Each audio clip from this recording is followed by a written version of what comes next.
Mae'r triongl ABC fel bod AC yn 16 cm a B yn 25 cm a'r ongl ABC yn 32 gradd. Darganfyddwch dau werth posibl ar gyfer arwynebedd y triongl ABC. Ar gyfer y cwestiwn yma, mi fysa fo'n helpu creu diagram allan o'r gwybodaeth. Felly, gan i ddechrau efo'r llinell AB. Mae AB yn 25 cm.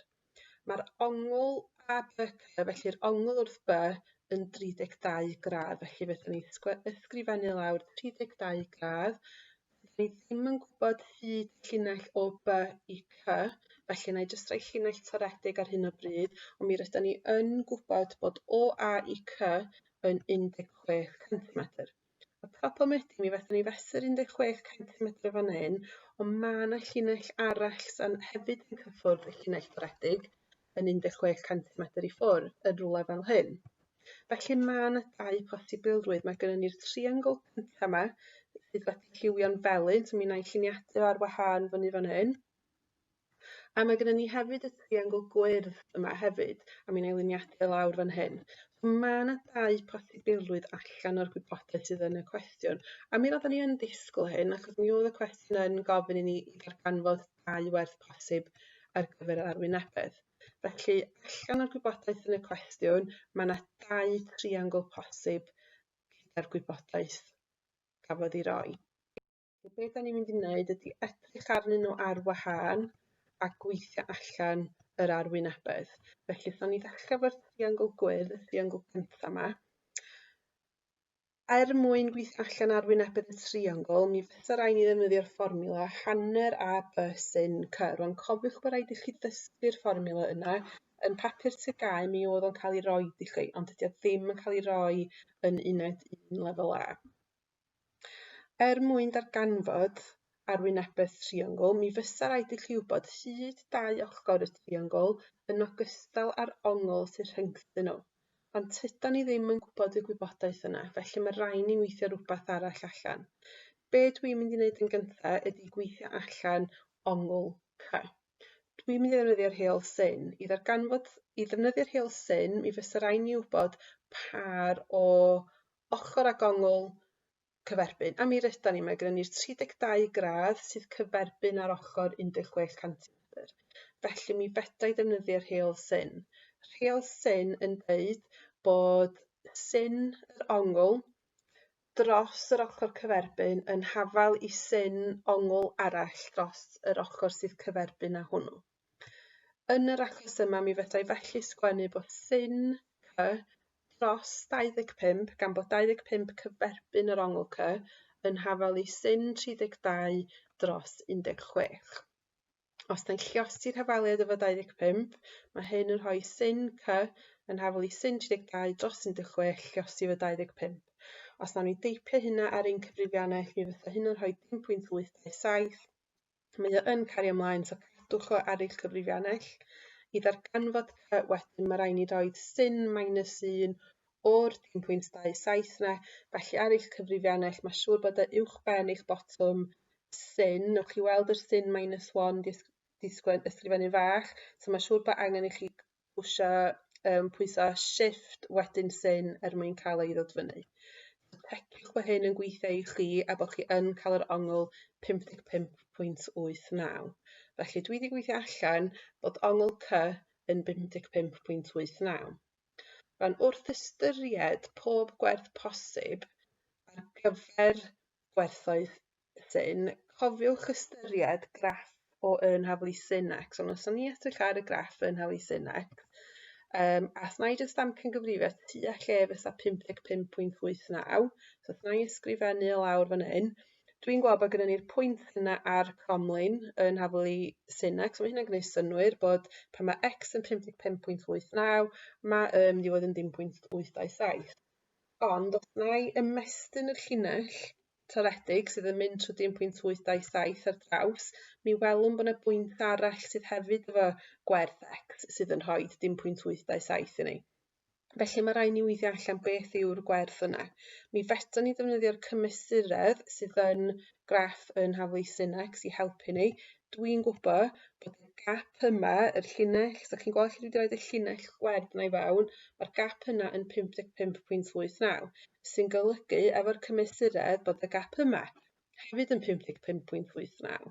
Felly, darganfod yr ongl arall, fedra i wneud 180 tynnu 55.89, a mae hyn yn rhoi 124.11 i ni. Felly, mae hyn yn deitha ni bod 124.11 a 55.89 yn rhoi 1.827 ar gyfer gwerthoedd i ni. Felly mae'r ddau yn bosib. Unai mae C yn 55.89 neu mae C yn 124.11. Felly mae hyn yn rhoi gwerth ar gyfer y diagram arall i fi. Os di C yn 124.11 a da ni'n barod yn gwybod bod yr ongl wrth B yn 32, mi fedra ni rwan gweithio allan yr ongl wrth ymyl A. Da ni'n gwybod bod onglau mewnol triongl yn adifynnu i wneud 180. Felly os na i wneud 180, tynnu 32, tynnu 124.11, mae hynna'n rhoi 23.89 i ni. Felly'r ongl wrth ymyl A ydy 23.89.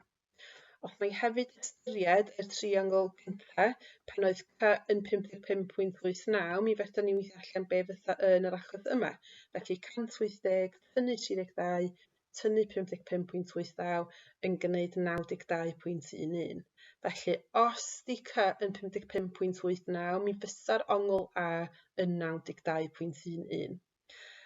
Mae gynnon ni ddigon o wybodaeth fan i ddarganfod arwynebedd y triongl. Mae gynna i y ddwy ochr, mae gynna ni 16 a 25, a mae gynna i'r ongl sydd rhyngthyn nhw, sef yr ongl A. Arwynebedd y triongl felly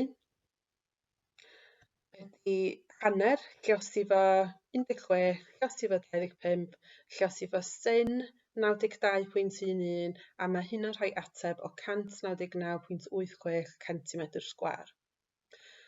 Yr ail posibilrwydd, os oedd ongl A yn 23.89, yna yr arwynebedd fysa yr union un peth, hanner lluosif o 16, lluosif o 25, lluosif o sin, ond tro yma yn lle 92.11, dwi wedi rhoi 23.89, a dwi'n cael ateb o 81.00 cm² i 2 le degol. Os o'n i eisiau talgrynu i rhif cyfan agosau, mi fyswn ni'n cael 200 cm² neu 81 cm². Felly dyna di'r dau posibilrwydd ar gyfer arwynebedd y triongl. Ond oedd y cwestiwn yr holiad yna i wneud efo defnyddio'r rheol sin.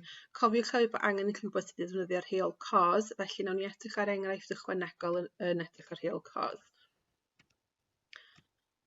Ro'n rheol cos yn dweud bod A di sgwario yn hafol i B di sgwario plus C di sgwario tynnu 2BC cos A, lle mae A yn cynrychioli'r ochr da chi eisiau gweithio allan, a B a C yr ddwy ochr arall. Wedyn mae gennym ni'r ongl A sy'n gorfod bod yr ongl sydd cyferbyn ar ochr da chi eisiau gweithio allan.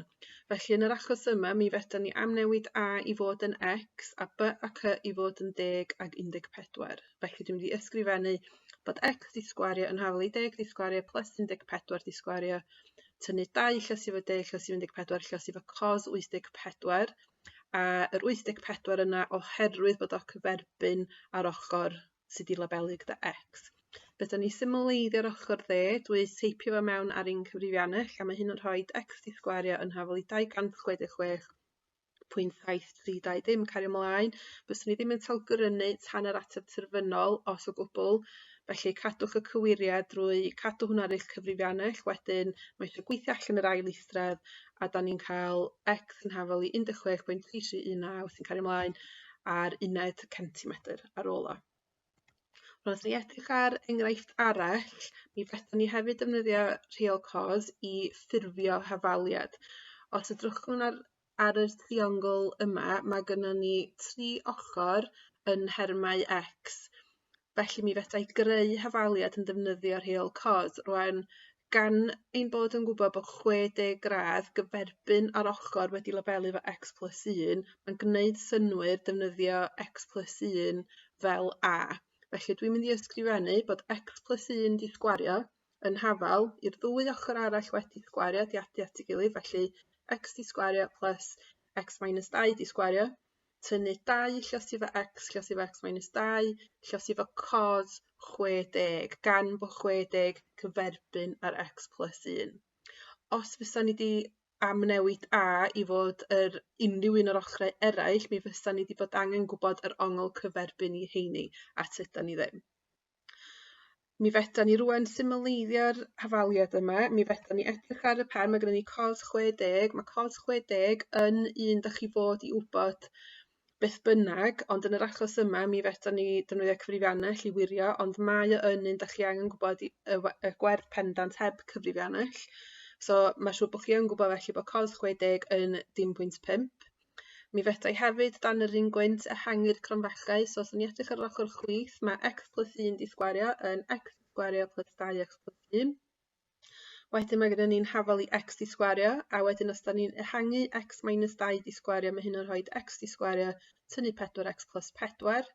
A mae gyda ni minus 2 llos efo x, felly dwi wedi symleiddio hwnna i fod yn minus 2x.